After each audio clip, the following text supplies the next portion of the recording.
So talagang ang problem ko lang talaga is the number of subscribers. I also changed the way I would craft the title. In the process, ayoko naman na malose yung soul ko. Ayoko rin namang malose yung my own style. So, nandun pa rin ako sa stage na parang nangangapa ako. Eto ako, this is my style. This is how I wanna do my content. Hi everyone! We're now in episode 2 of my series where I document my journey towards monetizing my small YouTube channel. It's been a week since episode 1 and today we're gonna assess the numbers.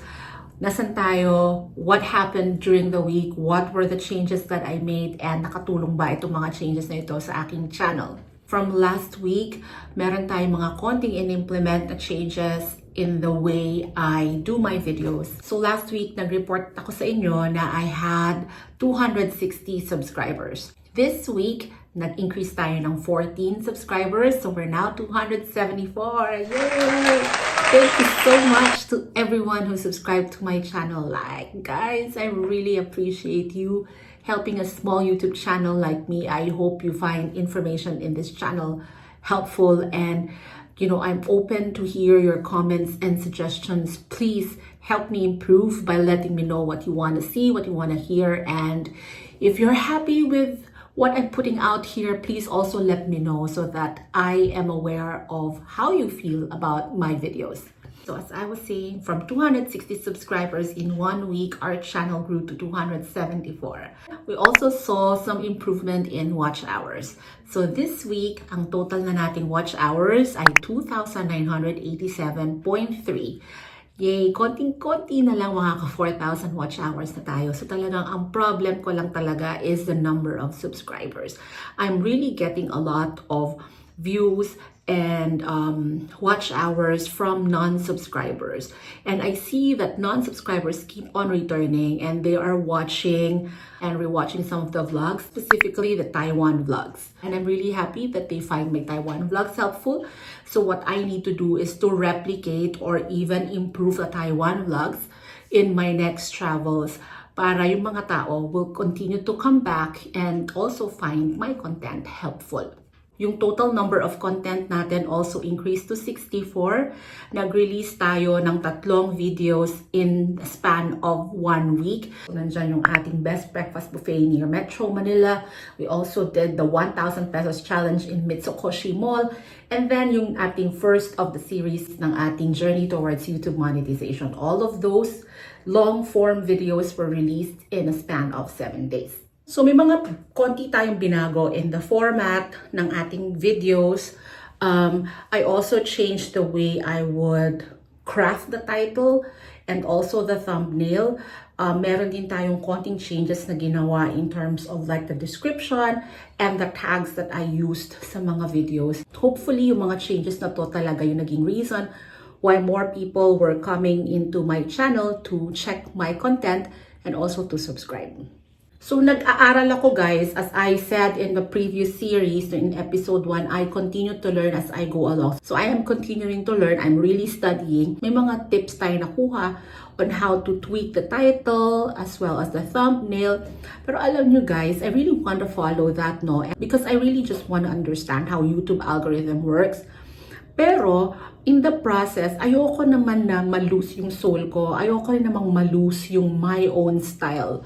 So, nandun pa rin ako sa stage na parang nangangapa ako between implementing some changes and strategies and also doon sa parang, this is me, eto ako, this is my style, this is how I wanna do my content.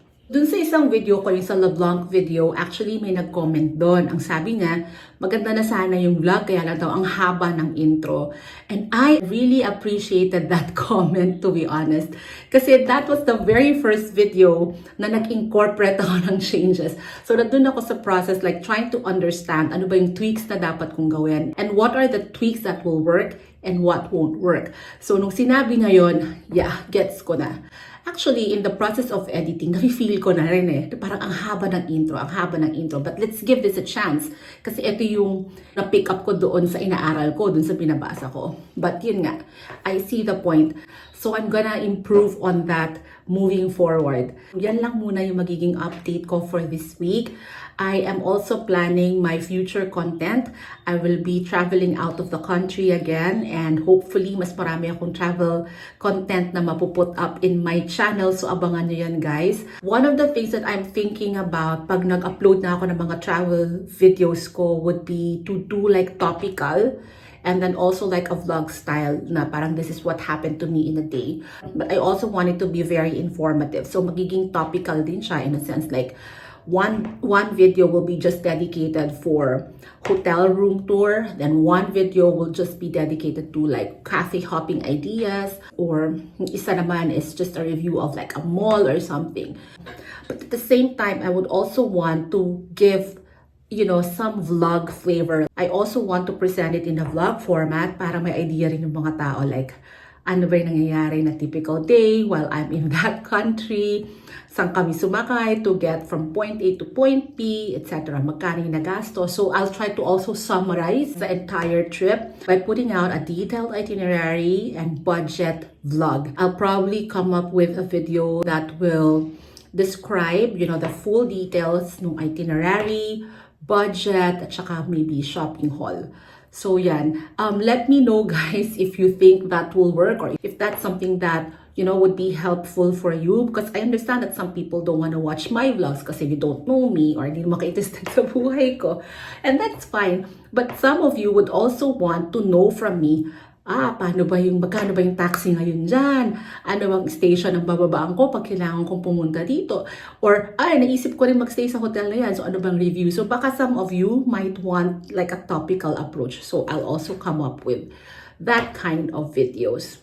And that's just about it, guys. I told you the weekly series is basically just to catch up with you and show you my progress. And yeah, so if you guys have suggestions on like ano ba yung gusto nyong makita dito sa channel, the content that you want me to tackle, please let me know in the comment section. I would really love to hear from you guys. And to my 274 subscribers, guys, thank you so much for subscribing. I appreciate all of you. Thank you, everyone, and I'll see you in the next one.